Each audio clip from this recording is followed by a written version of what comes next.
Hello there, welcome to Hello English with Riza. Ada 8 parts of speech atau kelas-kelas kata dan kita sudah membahas noun dan pronoun. Nah, sekarang lanjut adjective. Apa sih itu adjective? Adjective atau kata sifat adalah kata yang menjelaskan lebih detail lagi mengenai suatu kata benda atau kata ganti. Lalu kata benda itu apa aja sih? Kata benda itu bisa berupa orang, tempat, hewan, tumbuhan, dan benda. Benda pun ada 2 macam ya, yang bisa dilihat dan tidak bisa dilihat. Yang bisa dilihat seperti benda mati, salah satunya seperti tas. Dan benda yang tidak bisa dilihat seperti kata cinta. Dia ada tapi nggak bisa dilihat, ya kan? Oke, ada cowok yang ganteng, handsome man. Ada kota Paris yang dijuluki dengan kota romantis, romantic city. Kita tahu jerapah itu punya leher yang panjang, long neck. Ada bunga tulip yang berwarna kuning, yellow tulip. Kita setuju, tas branded atau bermerek itu adalah tas yang mahal, expensive bag.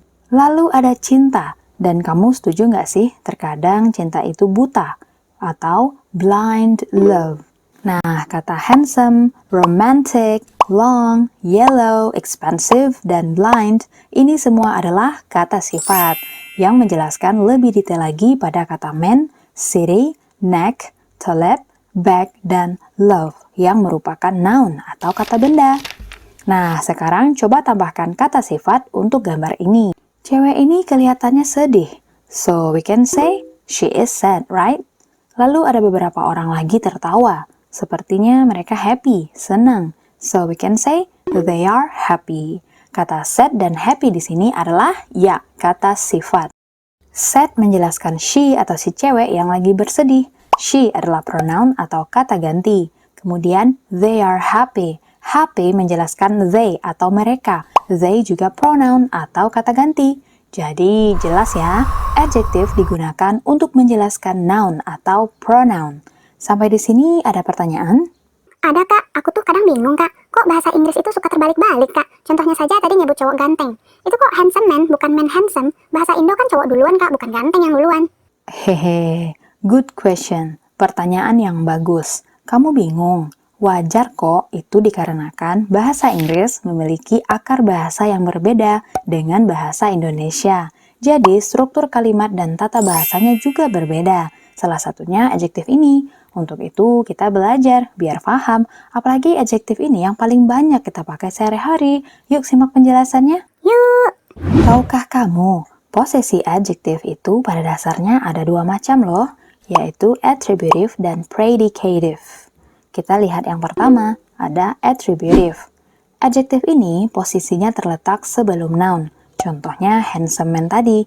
Jadi ada kata sifat sebelum kata benda. Nah, itulah attributive. Seperti atribut, dia melekat satu sama lain. Handsome kata sifat melekat dan menjelaskan man kata benda. Ada cowok yang seperti apa? Cowok yang ganteng. Oh ya, yang menariknya di sini karena beda dengan bahasa Indonesia, posisi adjektif ini bikin kamu malah mudah mengingatnya loh. Ya, jika kamu mau memberi kata sifat pada suatu kata yang ingin dijelaskan, ya tinggal balikan saja kata-katanya, ya enggak? Seperti city romantic jadi romantic city. Neck long jadi long neck. Tulip yellow menjadi yellow tulip. Bag expensive jadi expensive bag. Love blind jadi blind love. Seperti itu. Oke, lanjut ada contoh attributive lagi yang juga bisa menerangkan pronoun. Seperti someone, something, somewhere, somebody, anybody, nobody, and etc. dan lain-lain. Dan semua kata ganti ini termasuk kata ganti indefinite. Jadi hanya khusus indefinite pronoun ya. Kalau pronoun yang lain gimana kak? Kalau yang melekat satu sama lain ini hanya bisa untuk indefinite, yang lain tidak bisa. Indefinite pronoun ini adalah kata ganti tidak tentu. Kamu bisa cek bagi yang belum nonton yang detailnya ya. So let's take a look. Yuk kita lihat contoh kalimatnya. I have someone special in my heart. Cie, siapa tuh? Oh ya, khusus untuk kata ganti indefinite ini, posisi kata sifatnya berada setelah pronoun ya. Ada kata sifat special setelah pronoun someone. Jadi bukan special someone, tapi someone special. Beda dengan contoh attributive sebelumnya, ketika dia menjelaskan kata benda atau noun, posisinya kebalik. Adjective dulu baru noun. Akan tetapi mereka sama-sama melekat satu sama lain, seperti attribute. Jadi di sini ada keterangan untuk kata seseorang. Seseorang yang bagaimana? Yaitu seseorang yang istimewa. Lalu ada contoh lagi, yaitu untuk kata somewhere. I want to go somewhere quiet. Aku ingin pergi ke suatu tempat yang tenang. Nah, di sini quiet adalah adjective atau kata sifat yang muncul setelah pronoun somewhere. Di sini kata quiet menjelaskan somewhere, suatu tempat yang bagaimana, yaitu suatu tempat yang tenang, gak berisik atau banyak gangguan. Lalu ada contoh lagi, I want to make something delicious for dinner. Di sini ada kata delicious, yaitu kata sifat yang menerangkan pronoun something. Something what? Sesuatu yang bagaimana, yaitu sesuatu yang lezat, seperti itu. Baiklah, itu dia penjelasan attributive adjective. Lanjut yang kedua, ada predicative. Nah, berbeda dengan attributive tadi yang melekat satu sama lain antara adjective sama noun dan adjective sama si pronoun, adjective ini posisinya malah dipisah oleh sesuatu yang disebut linking verb. Lalu, apa itu linking verb?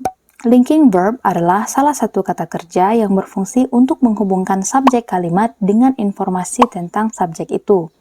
Seperti kalimat tadi, she is sad. Di dalam kalimat ini, is adalah linking verb. Ia menghubungkan subjek she atau pronoun dengan sad, kata sifat. Nah, kata sifat di sini berfungsi menjelaskan informasi tentang si subjek, yaitu siapa yang lagi sedih. Ya, si cewek itu. Dan di sini is tidak ada arti, dia cuma jadi penghubung saja. Kalau ada yang nanya, kenapa sih kak kok harus ada linking verb? Karena sebenarnya dalam suatu kalimat itu kan syaratnya harus ada subjek dan verb. Nah, kalau cuma she said belum bisa dikatakan kalimat karena said di sini atau adjective bukan kata kerja. Iya, kan dia kata sifat. Oleh sebab itu, adanya linking verb maka bisalah dikatakan sebuah kalimat. Udah lengkap kalimatnya gitu.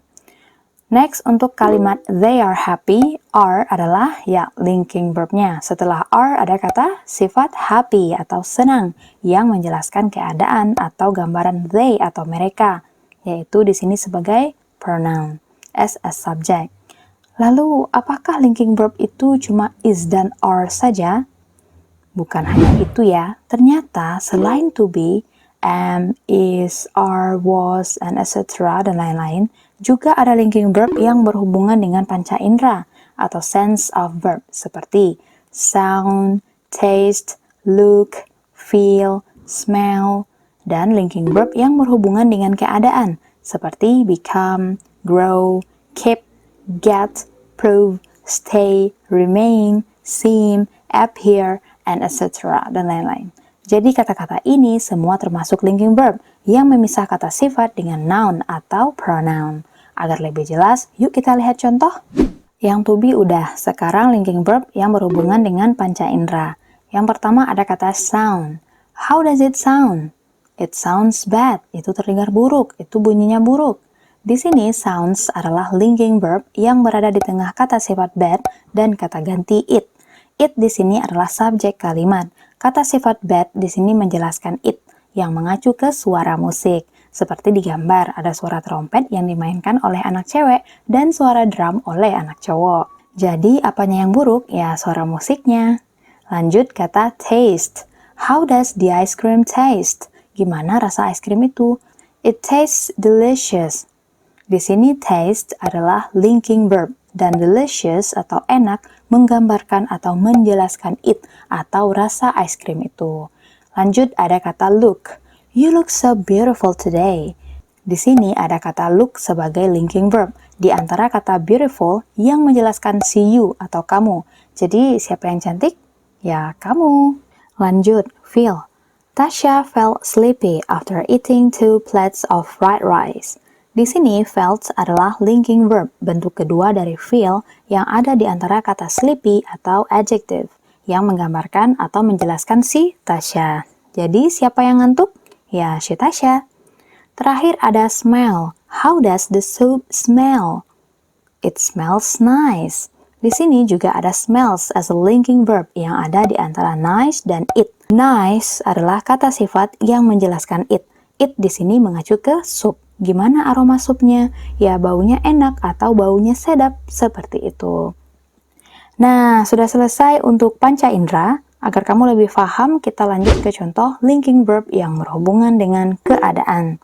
Kita lihat yang pertama, ada become, grow, dan keep dulu. Become. The sky became dark. Di sini linking verbnya adalah became. Di sini became bentuk kedua dari become ya, artinya menjadi. Dark atau kata sifat di sini menjelaskan situasi atau gambaran langitnya atau noun. Lalu ada grow. Contoh kalimatnya, he suddenly grew pale. Grew adalah bentuk kedua dari grow dan merupakan linking verb. Pale, pucat, yang merupakan kata sifat di sini menjelaskan situasi atau kondisi si cowok. Kak, mau tanya dong, kenapa di sini kata grow atau grow artinya kok menjadi, bukannya tumbuh ya artinya? Oke, good question. Pasti di antara kamu ada yang bertanya seperti itu.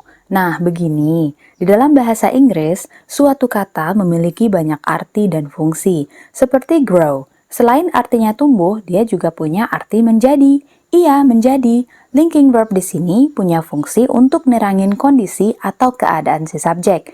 Jadi, dia berubah gitu artinya setelah jadi linking verb. And it's okay. Jadi, kalau kamu lihat status bestie kamu di medsos atau orang lain yang pakai grow, tapi meaningnya bukan tumbuh, ya jangan dikomplain. Jangan pula kamu bilang, hey, itu kan artinya tumbuh, bukan itu. Jangan ya. Intinya yang mudah, lihat konteks kalimatnya aja. Kira-kira cocok nggak? Nah, supaya kamu tidak menerka terus, jadi itu pentingnya belajar ya. Oh ya, untuk jenis verb atau apa itu verb, kata kerja, kita memang belum bahas karena kita sekarang lagi ngebahas adjective atau kata sifat karena ini bertahap. Oke, you got it? I got it, Kak. Nah, seperti kata you got it ini, kata got adalah bentuk kedua dari kata get yang artinya mendapatkan. Tapi di sini maksudnya apa kamu paham, bukan apa kamu mendapatkannya. Dapat apa coba? Hehehe, ya Kak. Lanjut ada keep. Tomatoes will keep fresh for up to 5 days in the refrigerator. Nah, keep juga sama artinya. Ada yang menjaga, menyimpan. Kalau di sini as a linking verb dia berubah arti menjadi tetap. Kondisi atau keadaan tetap. Dan kata fresh menjelaskan kondisi si tomatnya. Lanjut contoh linking verb get, prove, and stay. Get. Most children get cranky when they are sleepy. Di sini get artinya adalah menjadi. Walau sebenarnya banyak arti dari get ini, seperti mendapatkan, faham, mengerti, dan lain-lain, tapi kalau sebagai linking verb, dia bisa berubah arti menjadi. Dan setelah get ada kata sifat cranky, yang berarti rewel, yang menjelaskan si children, oke? Lanjut ada kata prove. The homework proves difficult for him.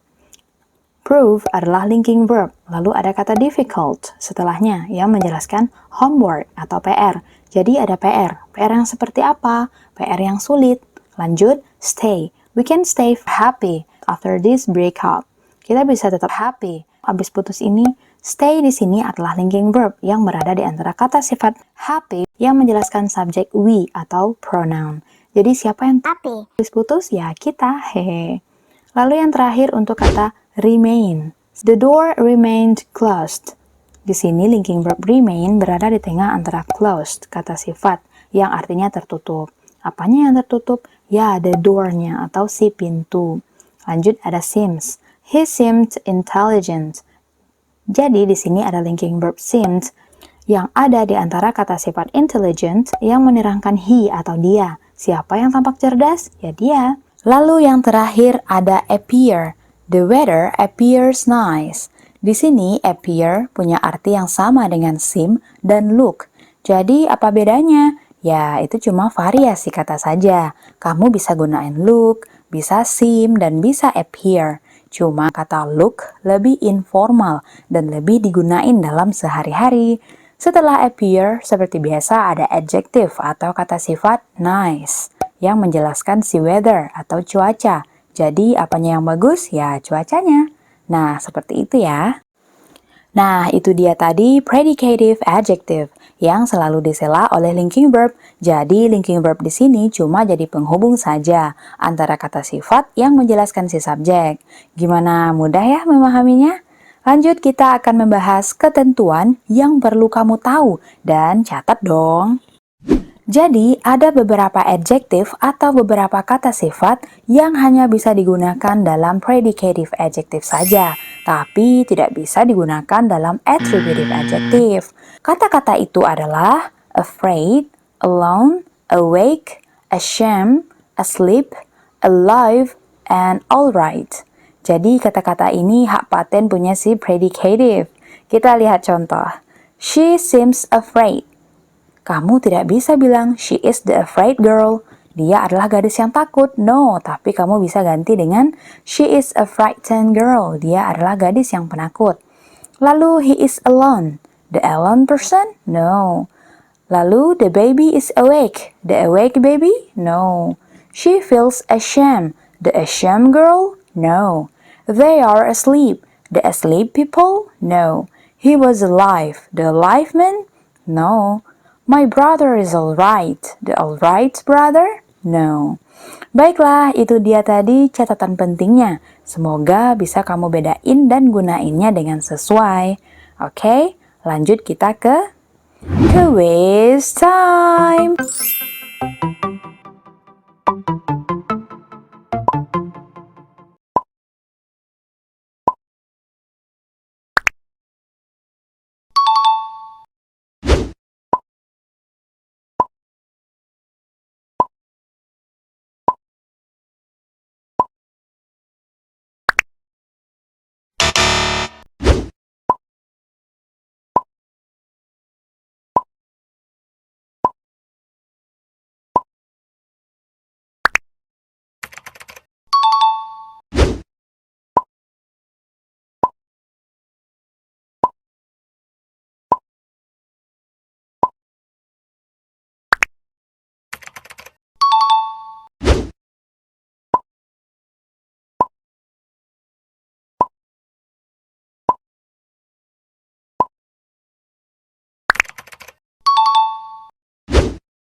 Gimana kuisnya? Apakah kamu betul semua? So, congratulations!